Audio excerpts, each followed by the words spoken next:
Maneva na say ma PENDREAM TV. PENDREAM TV there osia dem yopo. Hello guys, you are once again welcome to PENDREAM TV, your number one political hub in Ghana and beyond. Today I would like you to join me. Before you go, if you are a new member, you have not yet subscribed, please do so. Share the link, subscribe, and also make a comment after listening to what you have heard and your option or your opinion that you think about this video. Thank you. Be right back. Filtered in 2026 and it's starting off hot, and this is just an indication of how things will be on Unfiltered for the rest of the year. My guest today was very funny. When he was coming in, I saw him. I said, hey, the great, the indomitable, indefatigable. And then you know what he added? He says, and the most insulted. Well, he causes that kind of reaction. You either love him or you hate him or whatever. But he's here today because he has done so many things, and I'm very, very happy and honored that he honored my invitation to be with us today as our first guest for 2026. Show some love for the great man, Musah Dankwah. Chief, welcome to the show. Thank you. It's so good to have you here. It's nice to be here for the first time. Yes. And hopefully there are going to be more times. Sure. Yeah. Sure. I was introducing you and I was saying, hey, the indefatigable, the indomitable, and then you added the most insulted. You get a lot of insults? Yeah. I think there are very few people in this country that has been insulted to the great extent. I think I'm one of them. There are many people who are not happy with what we do. And as a company, I tend to get the reaction from those people, and it comes to me directly as an insult. Talking about people not being happy about the things you do, I know your objective is to reflect what is going on. I'm talking about political posturing.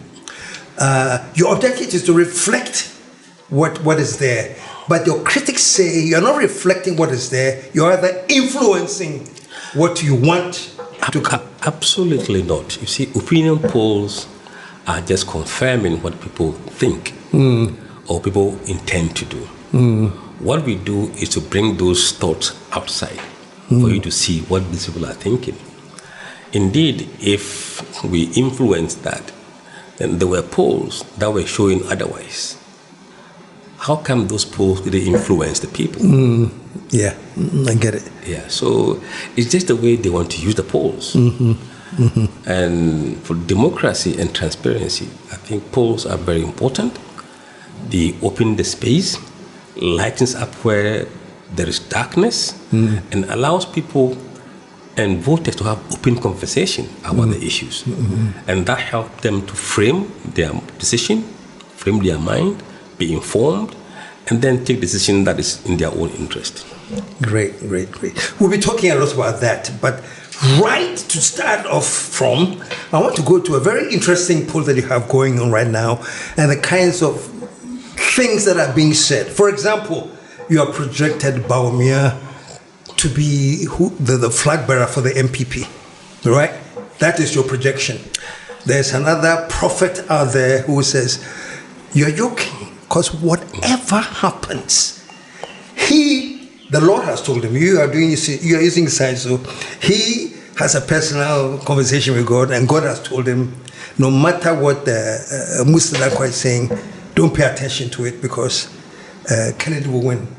His Excellency, it is the same angel that told me that John Dramani Mahama will come and become His Excellency, the President of the Republic of Ghana. His Excellency is the same angel that made me to speak to the current Inspector General of Police that in 2025 a new government will be in power, and in less than 4 months as they are in power, he shall be made the IGP. It is the same angel that made me to speak to Dr. Gideon Wako that there are 2 elections ahead of him. One is a primary, he will win. and he will win the main election, and 2025 he will be in the Parliament of Ghana. It's the same angel that has made me to consistently speak about your coming. Today, the angel said I should tell you face to face that on the 31st of January 2026,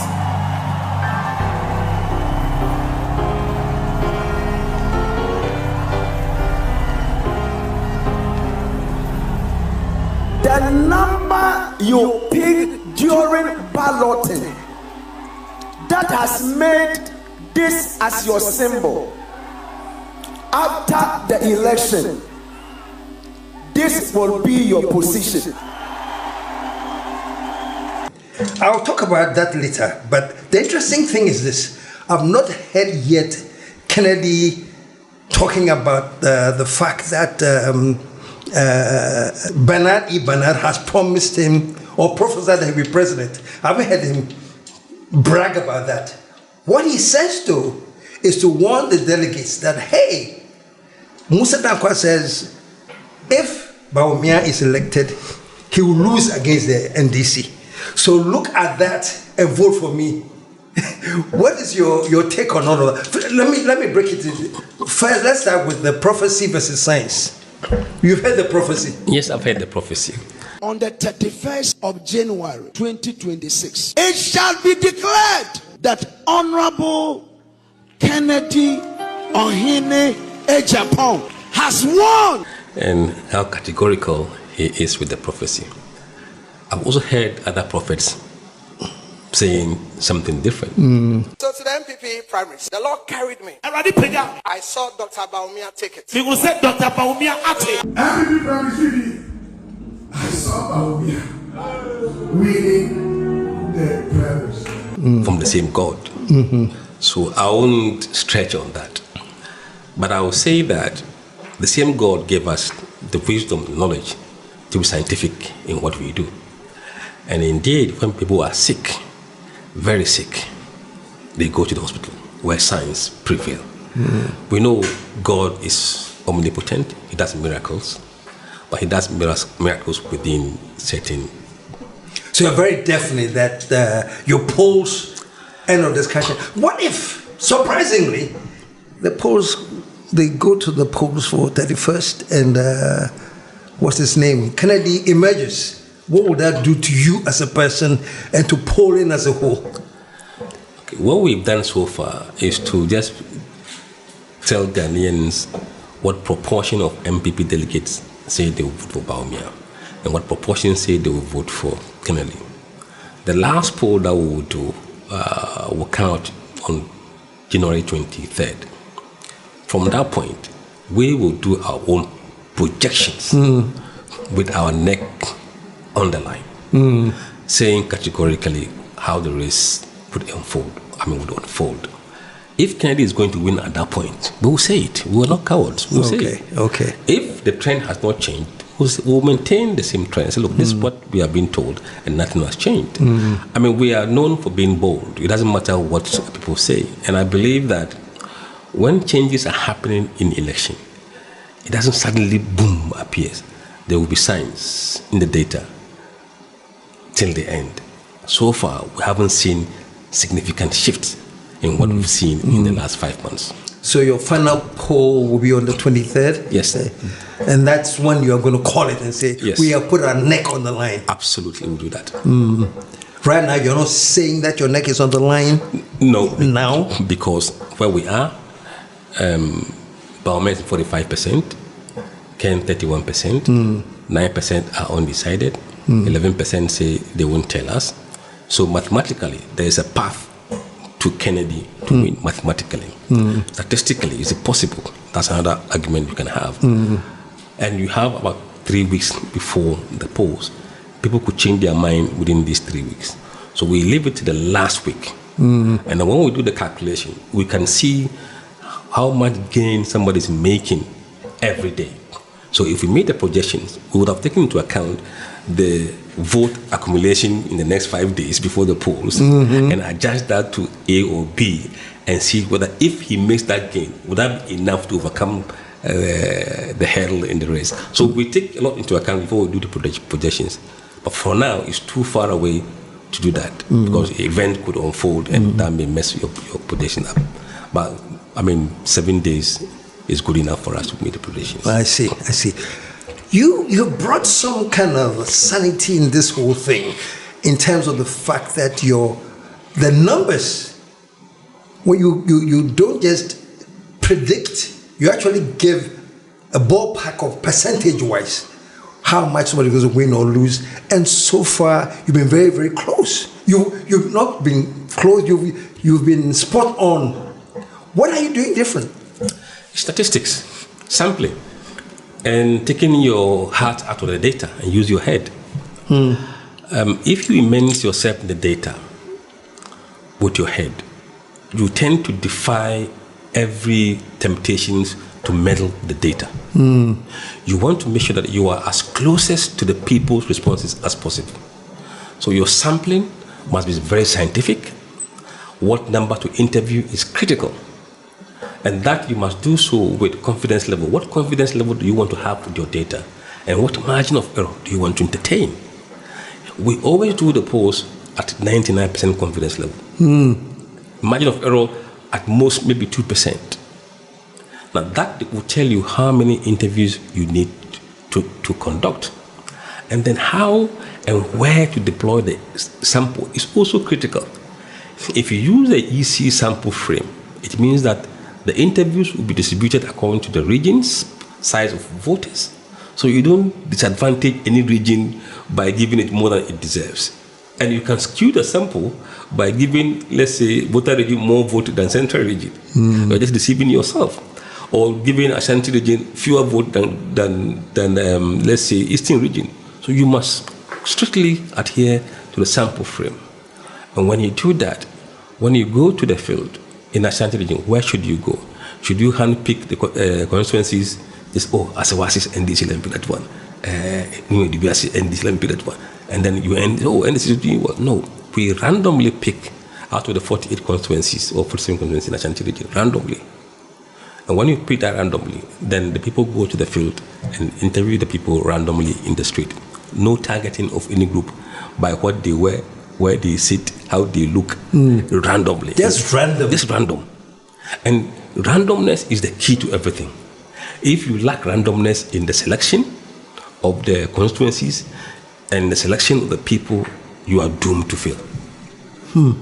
So once that is done correctly, and you have the tools to enable them to communicate back to you in terms of what they've gotten the responses, and also the quality control, because we have a real-time system that we can see every response that comes through every minute.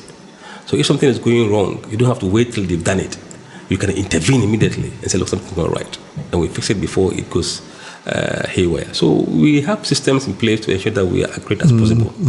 In recent times, we did Akwatia by-election. We sent about 19 people into Akwatia. They were sent from Central Region. They spent 3 days in Akwatia, combing every electoral area, talking to people randomly. So when they are done, we knew that we will be accurate within 1 or 2% margin of error. When you say randomly, are you saying you have a sample size and out of that size you just talk to anybody, or? Okay. If you hit an urban constituency where the population is quite big, we encourage them to take the sample in the communities, main junctions, town, the main streets, where everybody has a chance of passing and using the street to interview them. If you are in a rural constituency, sometimes it's very quiet in the township. So the timing of the interview is also very important. Sometimes you have to go there in the evening where they come back from town, or you go to the market areas for rural constituencies. But if you are doing urban constituencies and you are particular about the results of that constituency, you don't go to certain areas like lorry parks and market. For example, if you go to Medina Market, you see people coming from every corner of this country doing business there. If you interview them, you're not going to get Medina view. You'll get probably national view. So we are very careful where we put our people when during the interviews. If it's about Medina, if it's national, it doesn't really matter because one vote everywhere, the same vote. And then also lorry parks. If it's a lorry park that goes to many parts of the country, and you're looking for Medina views, don't go there because the people are coming from many places. So these are nuances we take into account when we are doing the polling. And above all, training of the people. You have to train them regularly, how to ask the questions, how to behave, and how to, spot people and engage them. And even when you are interviewing randomly, we say, okay, if you stop first person, you are interviewing the person. When you are done, second, third person, don't interview them. Go to the fourth person. So you skip in a kind of a way. When you administer that, it becomes random. So if the person that is third is not qualified to be interviewed, you ignore them. You go to the fourth. And also at the same time, we give you a ratio of men and women you should interview. While you are doing that, make sure that you are balancing male and female. So you see that sometimes 49% male, 51% female, to adjust it. In terms of how accurate you get, what are the chances that, and then, excuse me, I know when it comes to politics, not everybody wants to declare their stand so openly. Some will pretend, some will lie, some will avoid. How do you, in your polling, decide this guy was lying? What he said we can't use? What are your things you put in place to sort out those who are deceiving you? First and foremost, I think we becoming known across the country as what we do has helped us. But when we go to the field, we tell the people that, look, we are a market research and opinion poll company. We're picking opinions on several issues, including issues that are important to you. You may not have a voice to speak to the leaders of this country, but when you speak to us, your voice will be reflected in this data. So you first win his confidence. Come out natural. I will tell them what I want to tell them. So that opens up, and then they tell you everything. And also, we don't start with political questions. Those are just thorny issues. We start with the general economy, its living standard, direction of the country, what are the top key issues that matter to them, what about their education. So we talk about issues that are not really controversial. And then so they open up. They open up. And then you gradually move them into the controversial issues towards the end. But then they have built that confidence with you. They are okay to tell you everything. Even those that may lie to you, there are questions that we do ask. We tend to triangulate what they tell you down the line. So we may ask you a question much earlier about something that you may not see the connection between that person and the one that coming later. Absolutely. Yeah. So if we want to analyze that, we use that to analyze, this guy is probably being cagey. So for example, somebody says, okay, we ask somebody, do you see Bawumia favorably or unfavorably? So unfavorable. And then who would you vote for in the NPP primaries? Then we say, I will not disclose. You can see that this guy won't vote for Bawumia. He's answered that in the previous question. Yes, in a way.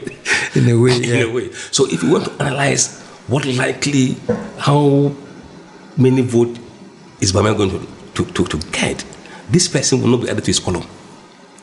So we can have so many persons around the line that we're able to use to kind of, get around the issues and know whether you're telling the truth or not. But most importantly, I think when they have confidence in you, when they have trust in you, that you guys say it as it is, they open up.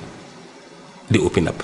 If you look at even the kind of work we're doing on the NPP delegates, only 10-12% don't tell you or don't tell us who they would vote for. Not because they think we are not independent. Some of them is for financial reasons.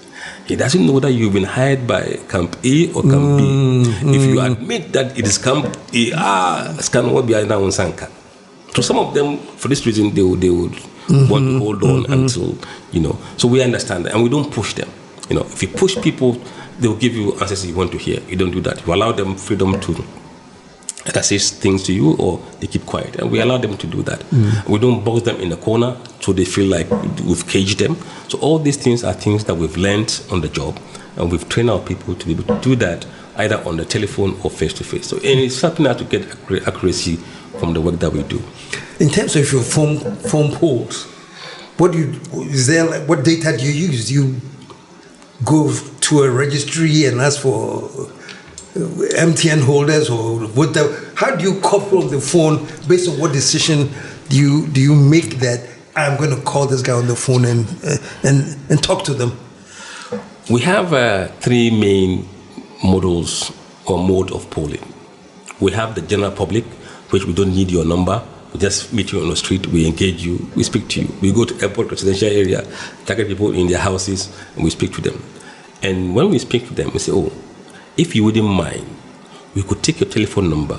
So that in the future, we could call you instead of walking here to talk to you again and discuss issues that are of importance to you, if you don't mind. And they give us their numbers.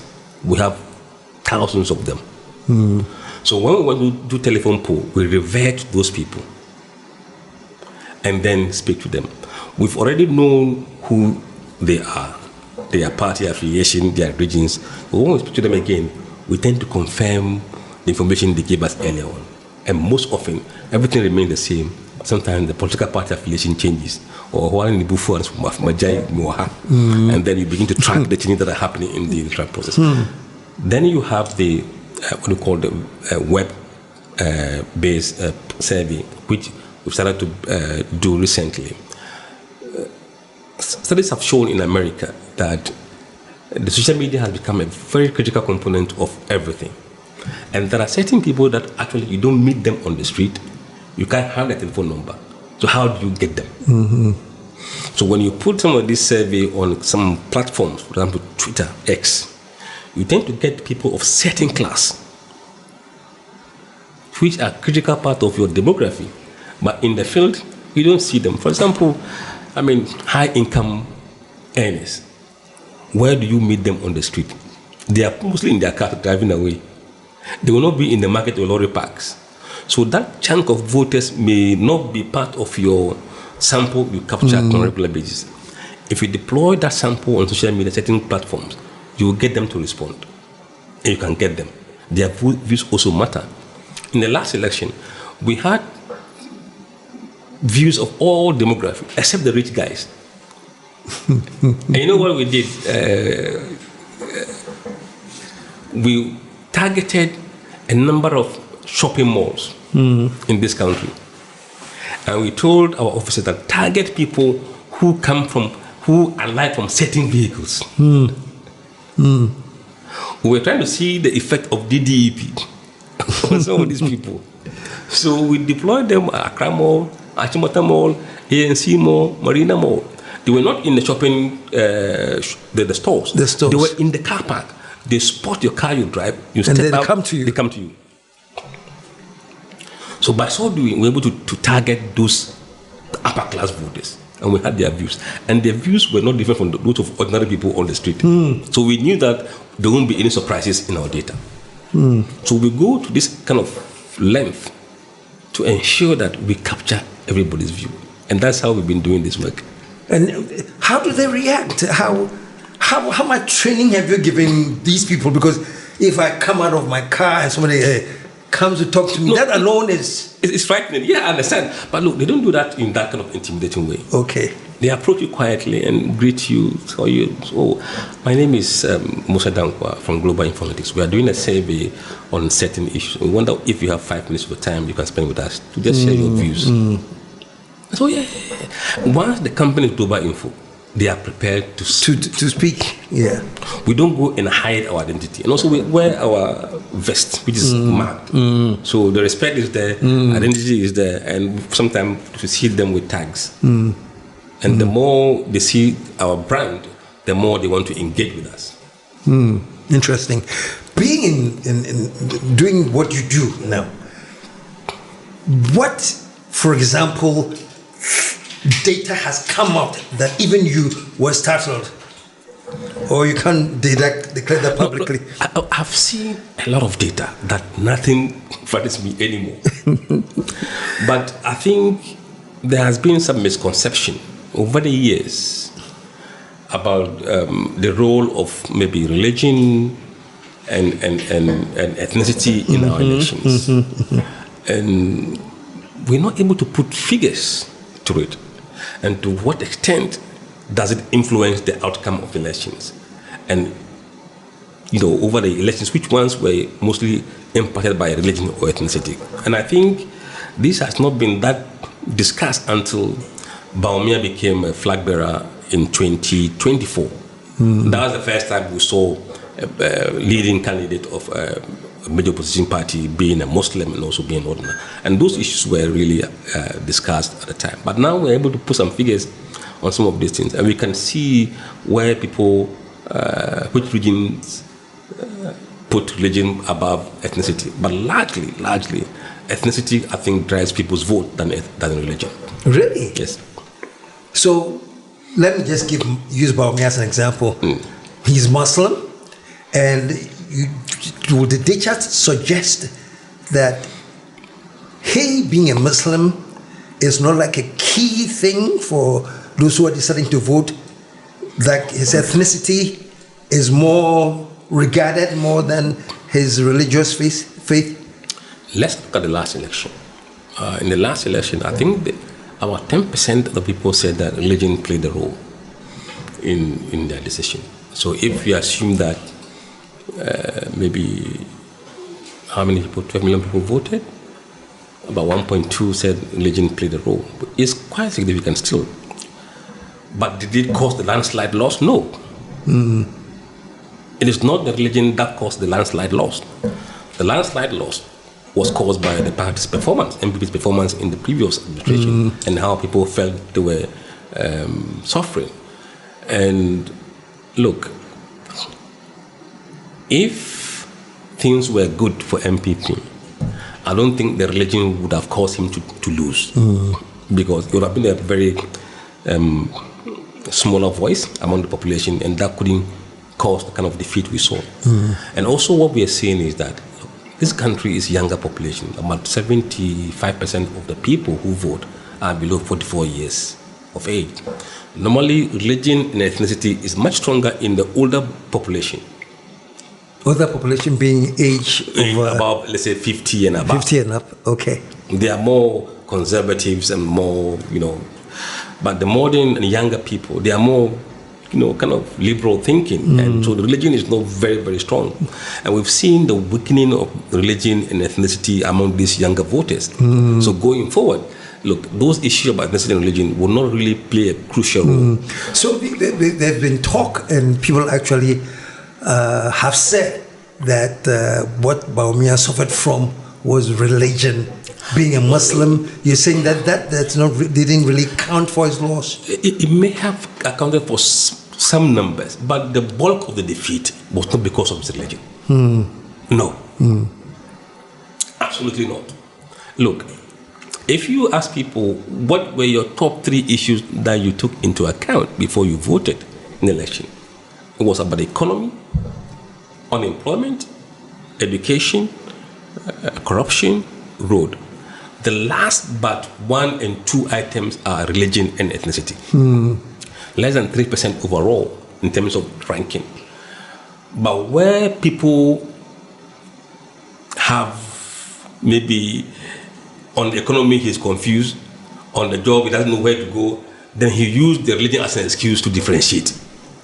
But that will not be the fundamental factor he will use to vote.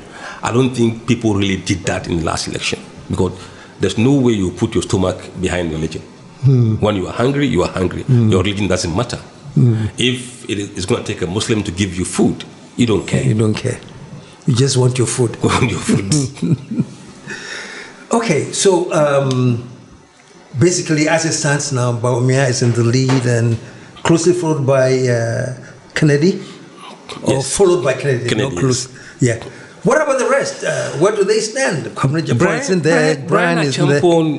I think, from where I stand, is probably looking into the future. He's getting 5% thereabout. The rest are not really in the race.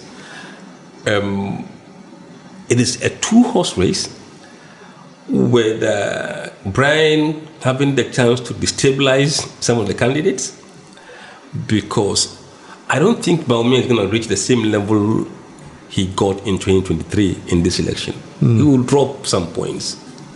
And it is very likely that that point will come, Brian will be the one taking those points.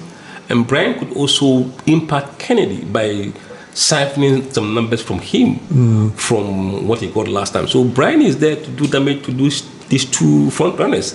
As to what extent, both of them will suffer, I think the last poll will tell us. What about the other guy? There's Comrade Japong. There's no. They are both getting less than 1% of the delegate votes.